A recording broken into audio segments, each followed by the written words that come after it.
Welcome to IndoorPlants Science channel. If you are looking for a resilient, elegant, and low-maintenance indoor plant, the happy plant, scientifically known as a Dracaena fragrans, is an excellent choice.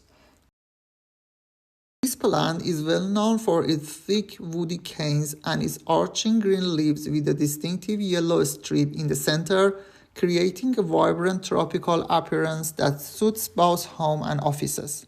In terms of watering, this plant prefers slightly dry conditions. It is important to allow the top few centimeters of soil to dry out before watering again. Moisture meter can be very helpful in this situation.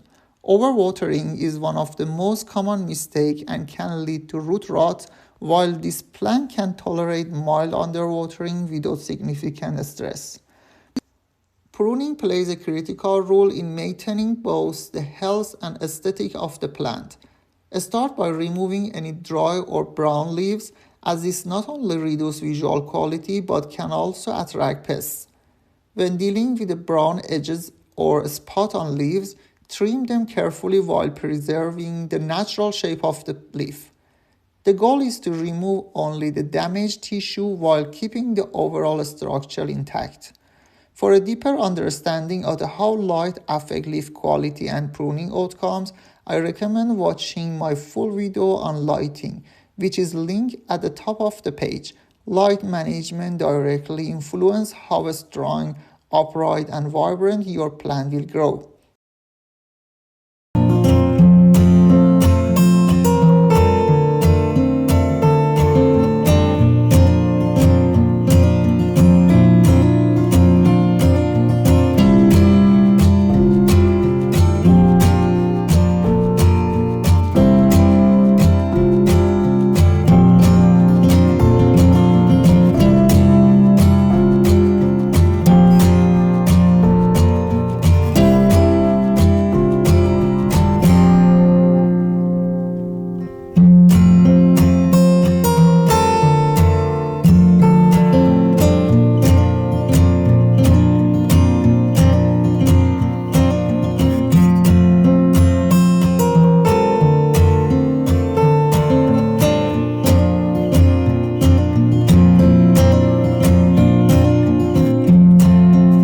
One of the most common issues with this plant is brown leaf tips, which are often caused by dry air, chemicals in tap water, or over-fertilization.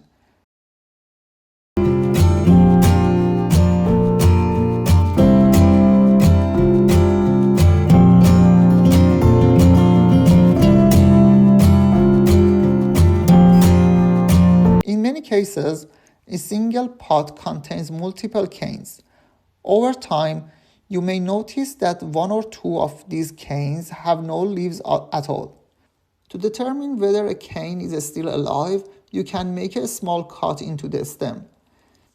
If inside the plant is green and healthy, the cane is still viable. However, if it appears brown or decayed, it is best to remove that cane carefully from the pot.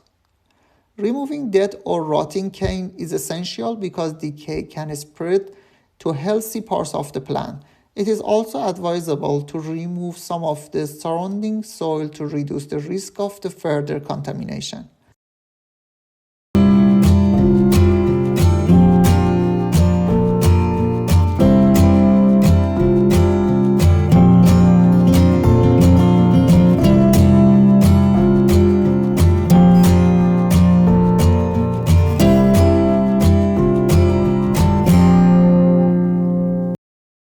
After any pruning or structural adjustment, always inspect the root system. If the roots are overly compact or dense, partial root pruning may be necessary. You can also refresh the potting mix or add a new soil to improve aeration. After completing these steps, a thorough watering followed by placing the plant in proper lighting conditions will significantly help recovery and promote healthy new growth. Regarding light requirements, the happy plant performs best in bright, indirect light. Direct sunlight can cause leaf scorch, while low light conditions will slow growth and reduce the intensity of the leaf variegation. Positioning the plant near a window with a filter light is ideal for maintaining its optimal appearance.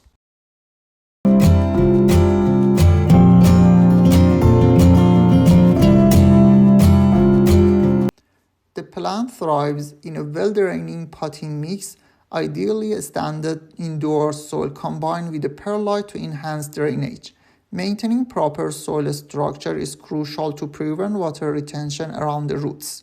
Temperature-wise, it performs best between 15 to 24 degrees Celsius and should be kept away from cold drafts or sudden temperature fluctuations.